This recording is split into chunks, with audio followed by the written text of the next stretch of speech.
ನೋಡ್ರಿ ನಮ್ಮ ಫ್ರೆಂಡ್ಸ್ ಪ್ರಮೋದ್ ಅಂತೀವ ಕಾಂಟೇರಮ್ಮ ದೇವಸ್ಥಾನಕ್ಕೆ ಬಂದಿದ್ದೀವಿ.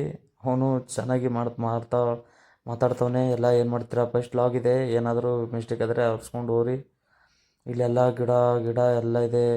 ಏನೋ ಇಲ್ಲಿ ಬೇಡ್ಕೊಂಡಿದ್ರೆ ಎಲ್ಲ ಬೀಗ ಹಾಕ್ತಾರಂತೆ. ಎರಡು ಫೋಟೋ ತಂದುಬಿಟ್ಟು ಬೀಗ ಗೀಗ ಎಲ್ಲ ಮಾಡ್ತಾವ್ರೆ. ಓ, ಇಲ್ಲಿ ನೋಡಿದರೆ ಫುಲ್ ಪರೇಶಾನ್ ಆಗ್ತೀರಿ ನೀವು. ತೋರಿಸ್ತೀನಿ ನಿಮ್ಗೆ ಬೀಗದ ಕೈ ಹೆಂಗೆ ಹಾಕ್ಯಾರ, ಹೆಂಗೆ ಚಾವಿ ಹಾಕ್ಯಾರ. ಎಷ್ಟೊಂದು ಬೀಗ ಇದೆ ನೋಡಿ. ಈಗ ಇದು ಕಾಂಟೇರಮ್ಮ ದೇವಸ್ಥಾನ ನೋಡಿ ಗಾಯ್ಸ್. ನಾವು ಬಂದಿರೋದು ಕಾಂಟೇರಮ್ಮ ದೇವಸ್ಥಾನಕ್ಕೆ ಬಂದಿದ್ದೇವೆ. ಎಲ್ಲಿ ನೋಡ್ರಿ, ಎಲ್ಲಿ ಭೀ ನೋಡ್ರಿ ನೀವು, ಎಲ್ಲ ಕಡೆ ಬರೀ ತೆಂಗಿನಕಾಯಿ ಕಟ್ಟಾರ. ತೆಂಗಿನಕಾಯಿ ಕಟ್ಟಿ ಎಲ್ಲ ನಮ್ಮ ಜೋಡಿ ಸುಲೋ ಇರಲಿ, ನಮಗೆ ದೇವ್ರ ಸುಲೋ ಇರಲಿ, ನೀವು ಏನು ಭೀ ಬೇಡ್ಕೋರಿ ಎಲ್ಲ ಆತದ. ಆದವ್ರು ಬಂದು ತೆಂಗಿನಕಾಯಿ ಕಟ್ಟಾರ. ಎಲ್ಲಿ ಭೀ ನೋಡಿ ಗಿಡದಾಗೆಲ್ಲ ಸುತ್ತಮುತ್ತ ಕಟ್ಟ್ಯಾರ, ಎಲ್ಲ ಕಡೆ ಕಟ್ಟ್ಯಾರ. ಎಲ್ಲಿ ಭೀ ನೋಡ್ರಿ ನೀವು, ಎಲ್ಲ ಕಡೆ ಎಲ್ಲಿ ನೋಡಿದರೂ ಬರೀ ರ್ಯಾಡ್. ನಾವು ಬೆಳಗ್ಗೆ ಬರಬೇಕಂದ್ರೆ ಬೆಳಗ್ಗೆ ಎಲ್ಲ ಜನ ಇರ್ತಾರಲ್ಲ ಜಾಸ್ತಿ, ಅದರ ಸಲಕ್ಕೆ ನೈಟ್ ಬಂದಿದ್ದು. ನಾವು 4 ಜನ ಬಂದಿದ್ವಿ, ನಾನು ನಮ್ಮ ಫ್ರೆಂಡ್ಸು.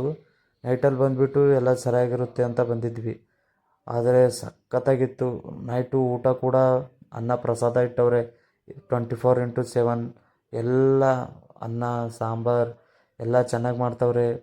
ಎಲ್ಲ ಇಲ್ಲಿ ದೇವರಿಗೆ ಬೇಡ್ಕೊಂಡಿದ್ರೆ ಒಳ್ಳೆ ಕೆಲಸ ಆಗುತ್ತೆ ಅಂತೆ ಬರೋ ವರ್ಷದಟ್ಟಿಗೆ. ನೀವು ಒಂದು ಸಲ ಬಂದು ವಿಸಿಟ್ ಮಾಡಿರಿ. ನಾವು ಬೆಂಗ್ಳೂರಾಗ ಕೂತಿದ್ದೆವು. ನಮ್ಮ ಫ್ರೆಂಡ್ ಏನಂದ್ರು, ಇಲ್ಲೊಂದು ದೇವ್ರು ಬರ್ತದ ಕಾಟೇರಮ್ಮ, ಅಲ್ಲಿ ಹೋಗ್ಬರೋಣ. ಇದು ನೋಡ್ರಿ ಮೂರ್ತಿ ಅದ, ಹೆಂಗದ ಮಸ್ತನಾಗದ. ಇದು ನೋಡ್ರಿ ದೇವಿ ಮುಂಕೊಂಡಾಳ.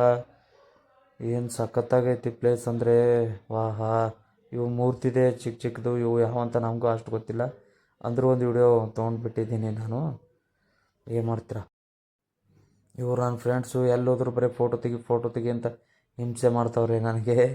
ಏನು ಮಾಡ್ತೀರಾ, ತೆಗಿಬೇಕಲ್ವ, ಕರ್ಕೊಂಬಂದು ದೇವ ಸಲಕ್ಕಾಗಿ. ನಾವು ಇಷ್ಟೇ ಹೇಳಿ ಟೈಮ್ 10 11 ಆಗ್ತಾಯಿತ್ತು. ಎಲ್ಲ ಮುಗಿಸ್ಕೊಂಡು ಮನೆಗೆ ಬಂದ್ವಿ ವಾಪಸ್ಸು.